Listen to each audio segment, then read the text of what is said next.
Well, hello from Cebu, Philippines.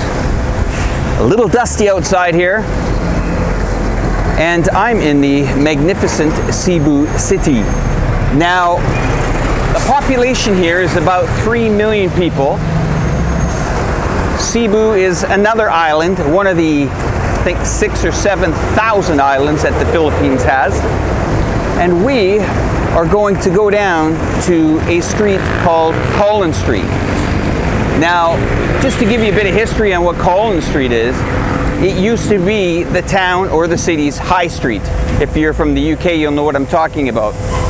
But it used to be the busiest street in town, where all the fashion shops were, all the markets were, a lot of the trade that was going on was done down there. But as you know, in the Philippines, shopping malls have gained a lot of steam here, and these old, really historic city centers have kind of died down a bit. You can see into the distance there what I mean by the building that's going on here. This is the outside of the city of Cebu. I'm just on the outskirts in a hotel here.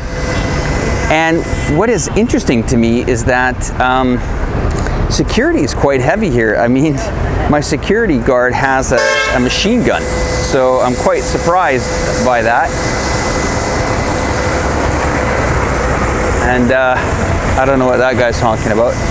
Just gonna look for my car. So you see what I mean, guys? This security guard's got a, I don't know, it looks like a shotgun. So I really wouldn't be messing around with security here. But just to let you know, I think that's my car. Yeah, that's my car. So guys, normally these Southeast Asian countries have a pretty good way of getting around town. Now, I've noticed in the Philippines, the best way to get around town is the Grab taxi. Hi, Grab, yeah. I was calling you back there. That's all right. So the best way to get around is by Grab taxi because, so as I was saying, the best way to get around town here, or in the Philippines in general, is by ordering a taxi. Now, the app to do that is Grab app. It's similar to, I guess, Lyft or to Uber, which they have in North America. Unlike Thailand, that has a lot of tuk-tuks or motorcycles, or which are called motorcycle taxis, Philippines is a little bit different that way, especially in the larger centers. And we're on an island that has approximately 3 million people in general. In this area that I'm in, there's about 1 million people. In total in the Philippines, there's over 100 million people. Now, geographically wise, if you look at it from Google Maps, there's over, I believe the last time we looked, 7,000 islands here. So everything is kind of spread out, it's all kind of sporadic, and it's all joined together by either airports or by ferry lines. Now, I was told earlier here, this is a settlement. I thought it was a market, but actually it's a refugee division that they've put some people in this kind of like, I don't really want to call it a camp, but a refugee area for some of the people that you know, have been displaced. What's interesting is that they have 2 national languages, Filipino and English, and it's one of the only countries I've been to in Southeast Asia that has you know, speaks English as one of their languages. So it's kind of a treat to do that. Now you'll see this Jollibee here. That is very, very popular here in the Philippines, and I'm gonna probably head down there and check it out later. So I'm not gonna be, you know, hanging out in shopping malls and doing stuff like that. I really want to kind of get down to the streets here and see what's really going on in Cebu.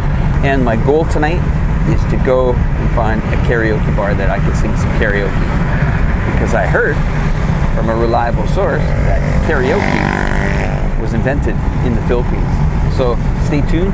I'll update you guys when I'm finished this ride. So now I'm just arrived at Collins Street.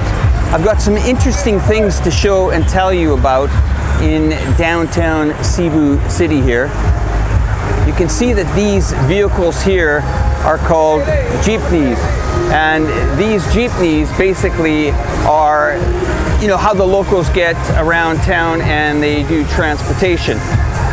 Now, I do feel a little bit nervous down here because I'm not quite familiar with the Philippines. Now, something interesting I want to tell you about the Philippines. It has a little bit of a Portuguese feel, a bit of Spanish feel to it. Of course, that is because Ferdinand Magellan arrived on these shores in the 1500s to colonize this place. That didn't last long though, because he actually died in the Battle of Mactan, and well, that area of Cebu is now where all the luxury hotels are. Now, some things are changing here in Cebu. As you can see, it has just got a brand spanking new Starbucks, but it's still holding its old tradition. As you know, the Philippines are very Catholics, or Christianity. Over 97% of the population here is of Christianity, and less than 2% are Muslim and other religions. Now, this isn't your typical Cebu tourist shopping area. As you know, most tourists head to the big brand new spanking shopping malls here, and I decided that I would like to show you guys something different. It's pretty loud in this area. I'm looking for my traditional San Miguel Light. It's actually one of my favorite beers here. And oh, there you go again, the old Jollibee is there. So before I go tomorrow morning, I'm going to have some pork. It's very popular in Sunday mornings here, the pork. And I will just see what the name of the pork is called. It's quite popular, it's world renowned for it. If you think that Thailand is busy with people, well, the Philippines gives it a hell of a good run for its money. There are over 100 million people that live in the Philippines, which makes it a very populated place to live. So let's talk about these interesting vehicles here. These are called jeepneys. Now, they were originally made from the U.S. military jeeps, and they were left over from World War II. And it's a combination of a jeep and kind of like jitney, both common words for like, you know, term for like American taxi cab. So it's interesting. I mean, they are quite jam-packed. The passengers sit very close together. You can see there's the newer version, the Suzuki version of it. But you can see how many people are inside these jeepneys. There's a pile. There's probably about 10 to 12 in there. I know by other countries, that would definitely break probably every traffic rule and every traffic law in the book. Of course, there's taxis. How are you? Good, man. You want to be famous? All right. So you can see here we got some more jeepneys here. These are kind of remade from old American Jeeps, and that's how people get around town. Jam-packed. Two winners of big double-door refrigerator. Surprising enough, I haven't heard anybody speak Filipino here yet. All I've heard is English. So,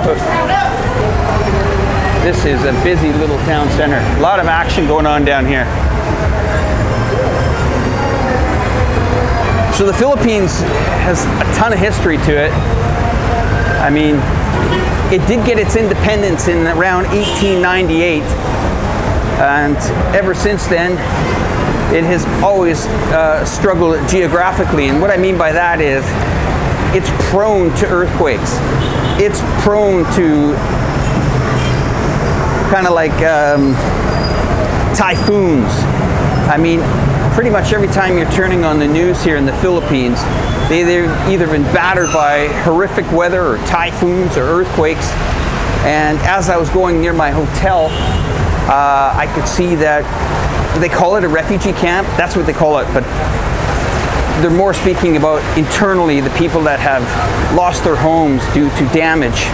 And the government has given them a location to live until they figure out what's going on.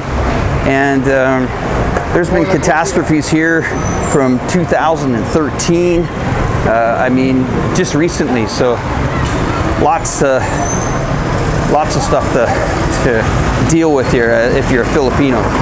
Now, there's an old classic there, and that's the new brethren that drive down. I'm still looking for the elusive beer. I better ask somebody. Now, another thing I want you to know about the Philippines is 10% of its population has moved. They basically, one of their biggest exports are people. And you pretty much know they're quite intelligent in nursing and in customer service, call centers, so, and their English is pretty damn good here. So, you know, Filipinos are well thought, you know, throughout the world as very generous, nice people, very religious people, and as you know, a lot of them move to other countries to make some money to send back to their families. So far I feel okay, but wouldn't mind having my San Miguel. I hope we can find it. See if we can ask anybody. The Filipinos, they love their music, that is for certain. As you know, karaoke was invented in the Philippines here. I think every second person sings here in the Philippines. I love these street sellers. It looks like they sell cigarettes. I don't think that would go down too well. Hey man, do you know where I can find San Miguel Light, a beer? Over there, right. Oh, over there? Is there a little like a bar or something I can have a beer? Over there, Santiago Street. That way? Yeah, I got Santiago it. Street. That way. Street. Okay. All right. Thanks, man. The quest for the San Miguel Light continues. I will not be happy until I find my San Miguel Light, that is.